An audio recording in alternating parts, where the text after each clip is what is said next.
everyone and welcome to Montessori Warrior. As promised, today I am going to show you a simple DIY project to make sandpaper letters. Here what you will need: a printout of cursive letters, Rava, which is also known as Sooji, or any dry sand, Fevicol or glue. I have a glue right now.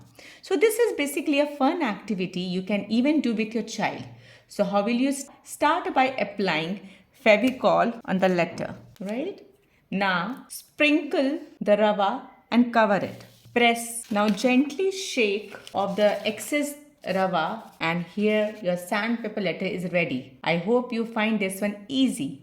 You can repeat this process for all the letters. A quick tip: if you're working on phonics with your child, focus on the sounds of the letter first. Don't worry about the letter name as of now. They will learn those letter name very easily. So stay tuned for more tips, and if you enjoyed this video, don't forget to like, subscribe and share with others. Thank you.